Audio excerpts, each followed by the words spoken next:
firman Tuhan tetap untuk selama-lamanya. Inilah yang disampaikan Injil kepada kamu.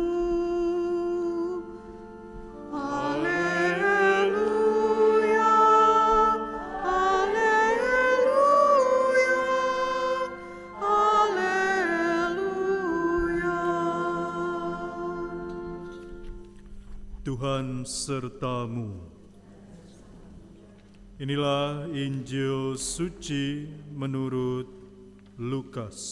Dimuliakanlah Tuhan.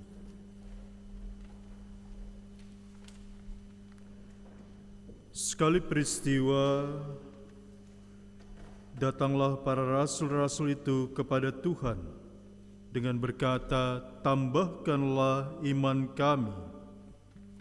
Jawab Tuhan, "Kalau sekiranya kamu mempunyai iman sebesar biji sesawi saja, kamu dapat berkata kepada pohon ara ini, 'Terbantunlah engkau dan tertanamlah di dalam laut,' dan ia akan taat kepadamu. Siapa di antara kamu yang mempunyai seorang hamba yang membajak atau mengembalakan ternak baginya, akan berkata kepada hamba itu setelah ia pulang dari ladang, 'Mari segera makan'? Bukankah ia akan berkata kepada hamba itu, 'Sediakanlah makananku, ikatlah pinggangmu, dan layanilah aku sampai selesai aku makan dan minum. Dan sesudah itu engkau boleh makan dan minum.' Adakah ia berterima kasih kepada hamba itu karena hamba itu telah melakukan apa yang ditugaskan kepadanya? Demikianlah juga kamu. Apabila kamu telah melakukan segala sesuatu yang ditugaskan kepadamu, hendaklah kamu berkata, 'Kami adalah hamba-hamba yang tidak berguna. Kami hanya melakukan apa yang harus lakukan.'" Demikianlah sabda Tuhan. Terpujilah Kristus. Silakan duduk.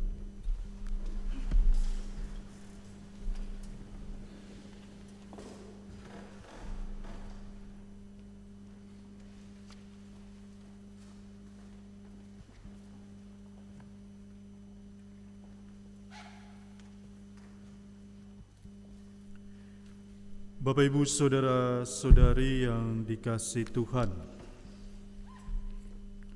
dalam Injil juga bacaan-bacaan yang baru saja kita dengar.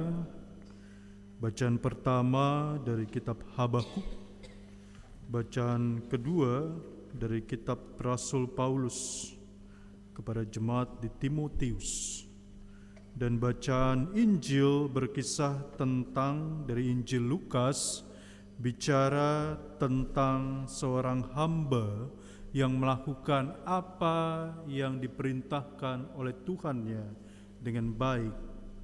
Namun satu hal yang menarik, kisah ini muncul dari pertanyaan atau permintaan para rasul, para murid untuk menambahkan iman dalam hidup para murid. Ya. Namun Yesus tidak langsung menjawabnya. Yesus memberikan perumpamaan tentang seorang hamba yang melayani tuannya. Bacaan-bacaan ini tentu menantang kita dengan satu pertanyaan yang sederhana namun mendalam, yaitu apakah aku sebagai murid-murid Kristus di zaman sekarang ini, selama hidup kita dari awal kita lahir sampai dengan detik ini, apakah aku sungguh-sungguh hidup sebagai saksi Kristus dalam keseharian kita? Sebab apa yang diminta oleh para rasul dalam Injil, yaitu menambahkan iman, sejatinya adalah satu permintaan agar apa yang ia imani sungguh-sungguh ia lakukan dalam hidup sehari-hari. Jadi dengan kata lain, iman bukan sekedar apa yang kita ucapkan di gereja, apa yang kita imani, tetapi apa yang terlihat dalam cara kita memperlakukan sesama kita. Yesus dalam kehidupan sehari-harinya tentu sudah lebih dulu memberi teladan dengan hidupnya sendiri. Ia tidak hanya sekedar mengajar dengan kata-kata, tetapi dengan tindakan kasih. Contoh ketika ia menyentuh orang sakit, ketika ia memberi harapan kepada orang yang putus asa, seorang janda dari Nain, ketika anaknya sedang sakit, ia berharap agar Yesus datang dan menyembuhkannya. Sebab ia berada, atau janda ini berada dalam situasi yang begitu menyedihkan. Dan Yesus mengatakan, anakmu hidup. Hal lain yang dilakukan Yesus adalah ia mengampuni orang-orang berdosa. Dan pada akhirnya ia menyerahkan diri sepenuhnya di salib. Oleh karena itu terkadang ada begitu banyak pertanyaan muncul ya dari anak-anak muda. Pastor, kenapa kok Yesus disalib? Ya, tidak adakah cara lain yang bisa dilakukan oleh Tuhan kita untuk membuktikan cintanya kepada kita umatnya? Jawaban sederhana yang bisa saya berikan adalah yang pertama, itu adalah hak prerogatif atau hak Allah. Dengan cara apa dia mau membuktikan cintanya atau kasihnya. Ya, kalau Bapak Ibu dulu ketika masih muda, waktu pacaran, sebelum pacaran, kan punya cara masing-masing untuk mengungkapkan cintanya. Dan cintanya itu dibuktikan sampai dengan usia pernikahan atau usia kebersamaan Bapak Ibu sampai dengan hari ini. Betul gak? Betul kan? Ya toh? Jadi cinta itu diungkapkan bukan hanya omong kosong di depan ketika sebelum pacaran, tapi dibuktikan dengan Anda berada sampai dengan hari ini di tempat ini. Dan yang kedua adalah yang bisa saya berikan kepada anak muda adalah itulah bukti dari kasih Allah kepada kita. Kasihnya tidak dihitung dengan prosentase, tapi total dengan dirinya sendiri. Dari situlah kita bisa melihat bahwa kasih Allah kepada kita nyata, dapat dirasakan, dan tentunya dapat mengubah hidup banyak orang. Dan hari ini Yesus mengundang kita untuk melakukan hal yang sama. Bukan hanya berkata tentang Injil. Jadi kalau Pastor Asis itu setiap hari Selasa nongkrong di Malifeld, itu adalah bukti cintanya Pastor Asis kepada orang-orang. Ya, Bapak Ibu juga yang ikut menyertainya, ya. Saya dengar-dengar tanggal 7 Oktober ya, KKI Den Haag akan berbondong-bondong ya, yang punya waktu, yang punya tenaga, yang punya kelebihan memberi sebagai rasa ungkapan solidaritas kepada sesamanya. Itulah bukti kasih Bapak Ibu kepada sesama. Bukti kasih KKI Den Haag kepada sesama. Jadi bukan hanya kita datang ke tempat ini untuk mendengarkan bacaan-bacaan Injil, bacaan-bacaan pertama, kedua, Mazmur, bernyanyi, tapi kita ungkapkan dalam kehidupan kita sehari-hari. Ya. Bukan hanya berkata saya beriman, ya, aku percaya dalam kredo, ya. Aku percaya pada Allah.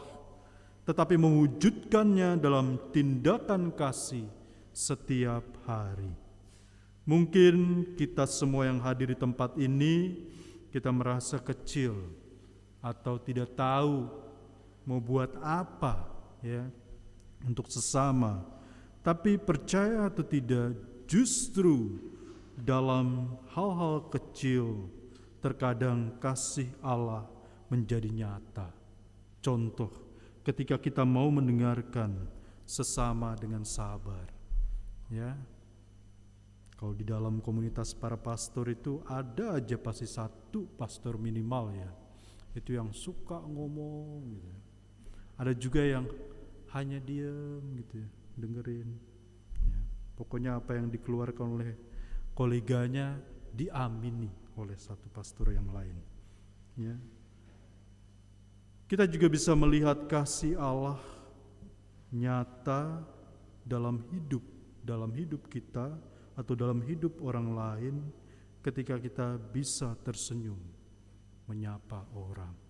Ya. Kita nggak tahu orang itu punya masalah apa. Ya. Tapi kalau kita tersenyum, kita menyambut dia, menyapa dia dengan penuh kasih, ada kesembuhan dalam hidup orang yang kita jumpai. Ya. Saya mau mengakhiri khotbah saya dengan satu cerita bagus. Saya nggak tahu Bapak Ibu pernah dengar Edith Einstein, seorang biarawati, orang Belanda loh. Pernah dengar? Ya. Dia itu adalah seorang cendekiawan yang sangat tidak percaya dengan Tuhan ketika mudanya. Ya. Tuhan itu kalau dia tidak bisa pegang, kalau dia tidak bisa lihat, kalau dia tidak bisa sentuh, dia nggak akan percaya. Sampai pada satu titik dalam hidupnya, dia menghadiri acara penguburan temannya. Ya. Dan tentu banyak orang mengatakan bahwa ini adalah satu hal yang menyedihkan untuk sahabatnya ini. Lalu ketika dia datang, dia melihat orang yang baru saja kehilangan suaminya. Dengan begitu teguh dia menyapa Edith Einstein, "Selamat datang di acara penguburan kami." Ya. Disitulah Edith Einstein melihat satu ketabahan hati dari seorang ibu yang dia tidak pernah temukan di mana-mana, dan pada akhirnya dia menamai ketabahan hati orang ini sebagai ketabahan ilahi. Ya. Dan dari situlah hidupnya berubah. Dia mengalami kasih Kristus justru dari orang yang seharusnya bersedih, tapi ketika dia disambut, diterima, "Selamat datang di tempat kami. Terima kasih engkau boleh datang di acara penguburan suami saya."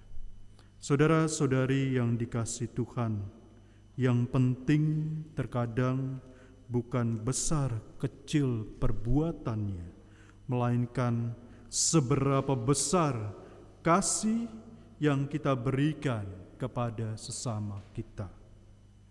Paus Fransiskus ketika dalam kunjungannya ke Indonesia tahun lalu, kalau nggak salah tanggal 5 September 2024, di tengah puluhan ribu orang dalam perayaan Ekaristi di Stadion Gelora Bung Karno, Jakarta, ada satu kata atau kalimat yang sampai dengan hari ini masih saya ingat. Dia berkata, "Dunia sejatinya tidak butuh banyak kata-kata indah, tetapi tanda-tanda kasih yang nyata." Saudara-saudari yang dikasihi Tuhan, maka marilah sekarang kita bertanya dalam hati kita. Ketika Bapak Ibu pulang ke rumah masing-masing, Ingatlah pertanyaan ini dan jawablah pertanyaan ini dalam permenungan Bapak Ibu kurang lebih nanti 1 bulan ke depan, ya, karena saya datang lagi 1 bulan kemudian. Pertanyaannya adalah, apakah ketika kita berjumpa dengan orang, baik itu kenal atau tidak kenal, orang tersebut dapat melihat kasih Allah lewat kehadiran kita di tengah-tengah orang tersebut, kehadiran kita dalam perjumpaan dengan orang tersebut, ya. Mungkin namanya bukan kasih Allah seperti yang dialami oleh Edith Einstein. Dia mengatakan, saya melihat ketabahan ilahi dalam sahabat saya ini. Pertanyaan kedua adalah, apakah aku dalam hidupku sudah menjadi tanda pengharapan di tengah-tengah keluargaku, di tempat kerjaku, di tengah-tengah komunitas kita, di dalam KKI Den Haag. Apakah aku berani keluar dari zona nyaman demi kebaikan bersama? Saudara-saudari yang dikasihi Tuhan, sekali lagi, iman menjadi kuat ketika ia diwujudkan dalam tindakan kasih. Oleh karena itu, ketika para murid meminta Yesus, tambahkanlah iman kami, Yesus tidak memberi sedikit pun iman, karena iman itu sudah ada dalam diri mereka. Amin.